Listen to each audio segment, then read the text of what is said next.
नमस्कार, पृथक विचार में आपका स्वागत है। मैं हूं देवेंद्र वर्मा। मद्रास हाई कोर्ट का मंदिरों के पैसे और मंदिरों की संपत्तियों को लेकर आया ताजा फैसला देश भर में चर्चा का विषय बना हुआ है। इसी के बीच एक सवाल जो हर हिंदू के दिल को कचोटता है, वो ये है कि आखिर भारत में हिंदू मंदिरों पर सरकारी नियंत्रण क्यों है?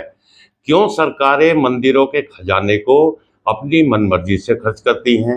जनहित के कामों के नाम पर गैर धार्मिक कामों में मंदिरों का पैसा क्यों लगाया जाता है? क्या सरकार ऐसा करने के लिए आजाद है या फिर सरकारें असंवैधानिक काम कर रही हैं? सबसे पहले तो मंदिरों पर सरकारी नियंत्रण की शुरुआत कैसे हुई, ये समझना होगा। भारत में मंदिरों के पैसों पर सरकारी नियंत्रण मुख्य रूप से ब्रिटिश औपनिवेशिक काल से शुरू हुआ, जब अंग्रेजों ने मंदिरों को धन और राजनीतिक प्रभाव का स्रोत माना और उन पर निगरानी रखना शुरू किया। स्वतंत्रता के बाद 1951 में हिंदू धार्मिक और धर्मार्थ बंदोबस्ती अधिनियम जैसे कानूनों ने मंदिरों की संपत्ति, मंदिरों की आय और मंदिर प्रशासन पर सरकार को अधिकार दिए, ताकि धन के दुरुपयोग को रोका जा सके और मंदिरों का निष्पक्ष प्रबंधन सुनिश्चित किया जा सके। हालांकि इस नियंत्रण को लेकर हमेशा विवाद रहे हैं, क्योंकि कुछ लोग इसे मंदिरों के धर्मनिरपेक्ष अधिकार का उल्लंघन मानते हैं और मंदिरों की संपत्ति का उपयोग उनके उद्देश्य से हटकर अन्य कार्यों में लगाए जाने का आरोप लगाते हैं। विद्वानों और संगठनों का मानना है कि मंदिरों पर सरकारी नियंत्रण हिंदुओं के धर्मनिरपेक्ष अधिकारों का स्पष्ट उल्लंघन है, क्योंकि यह नियंत्रण केवल हिंदू मंदिरों पर लागू होता है। उनका कहना है कि सरकार अनुच्छेद 25 से लेकर 30 तक का उल्लंघन करते हुए केवल हिंदू मंदिरों को निशाना बनाती है और उनके नियंत्रण के लिए HR&CE अधिनियमों का उपयोग करती है। लोग ये भी आरोप लगाते हैं कि मंदिरों के धन का उपयोग सरकार अपनी अन्य योजनाओं में करती है और यह पैसा मंदिरों के विकास के बजाय नेताओं के फायदे के लिए इस्तेमाल होता है। क्या आपको पता है कि मंदिर में जो आप चढ़ावा चढ़ाते हैं, मंदिरों में जो आप दान करते हैं, उस पैसे, उस सोने चांदी का क्या होता है? जिन मंदिरों पर सरकार का नियंत्रण है, उसका धन सरकार कहाँ खर्च करती है? क्या उस पैसे का खर्च सिर्फ धर्मार्थ कामों के लिए ही होता है या फिर उसे सरकार कहीं और भी खर्च कर रही है?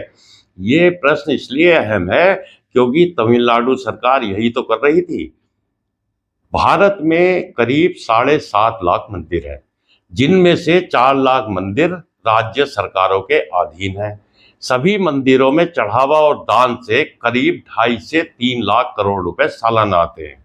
देखिए, दान से करीब 2.5 से 3 लाख करोड़ रुपए सालाना आते हैं। मंदिरों के पास वही पैसे हैं जिसे हिंदू अपने देवता के चरणों में चढ़ाता है। तमिलनाडु में भी सनातनी श्रद्धालुओं ने मंदिरों में ऐसे ही दान किए थे, मगर वहां की सरकार इन पैसों से मैरिज हॉल बनवा रही थी। वो तो भला हो मद्रास हाई कोर्ट का, जिसके फैसले ने तमिलनाडु की स्टालिन सरकार को दिन में तारे दिखा दिए। तमिलनाडु की ये वही सरकार है जिसके मंत्री ने सनातन की तुलना डेंगू, मलेरिया और कोरोना से की थी, जिसके सांसद ने सनातन को HIV के बराबर कहा था।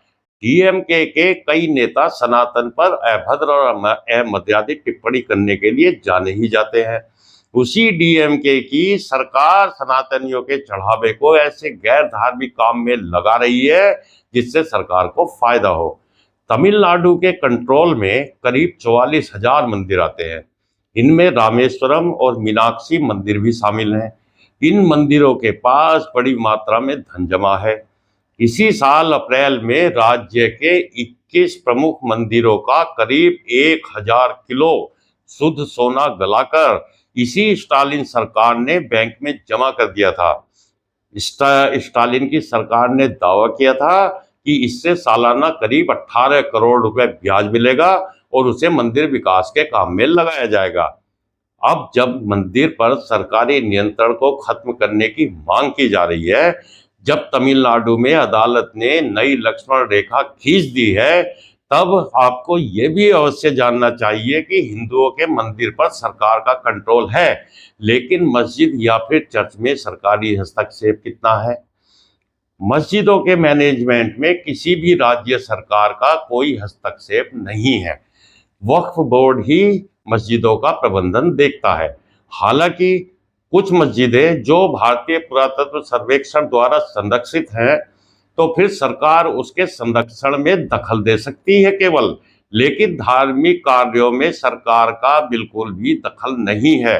और दूसरी तरफ हमारे मंदिरों में तो पुजारी प्रसाद से लेकर त्योहार तक में सरकार का पूरा दखल है। दूसरी तरफ चर्चों का प्रबंधन आमतौर पर ईसाई धार्मिक संगठनों, ट्रस्टों या डायोसीस द्वारा किया जाता है। भारत में चर्च स्वतंत्र रूप से अपने धार्मिक और प्रशासनिक मामलों को संभालते हैं। मतलब मस्जिदों या फिर चर्चों में सरकार का नियंत्रण बिल्कुल नहीं है। गुरुद्वारों के संचालन में भी सीधे सरकारी हस्तक्षेप नहीं है, लेकिन मंदिरों में ये हस्तक्षेप इतना ज्यादा है कि हिंदू भक्तों का धन सरकार अपने विकास कार्य तक में खर्च कर रही है। यही वजह है कि विवाह मंडप के बहाने मद्रास हाई कोर्ट ने एक बड़ी लकीर खींच दी है। अब जब मद्रास हाई कोर्ट ने मंदिरों के पैसे और मंदिरों की संपत्ति की स्पष्ट व्याख्या कर दी है, तो अब केंद्र सरकार का ये कर्तव्य है कि वो हिंदू मंदिरों के साथ आजादी से पहले और आजादी के बाद अभी तक चल रहे इस धार्मिक अन्याय को खत्म करने के लिए जल्द से जल्द कानून बनाए, मंदिरों को सरकारी नियंत्रण से मुक्त करे और मंदिरों के प्रबंधन के लिए सनातन बोर्ड जैसी किसी बॉडी की स्थापना के लिए हिंदू समाज को प्रोत्साहित करे, ताकि हिंदुओं के साथ हो रहे इस धार्मिक भेदभाव और अन्याय को बंद किया जा सके और मंदिरों का पैसा हिंदुओं के धर्मार्थ कार्यों में ही लगे। इसकी पुख्ता व्यवस्था उस कानून में की जानी चाहिए। तो दोस्तों, आपकी इस विषय में क्या राय है, कृपया कमेंट करके बताएं। तो इस वीडियो में इतना ही। आपसे निवेदन है कि चैनल को सब्सक्राइब करें, वीडियो को लाइक करें और कमेंट भी जरूर करें। नमस्कार।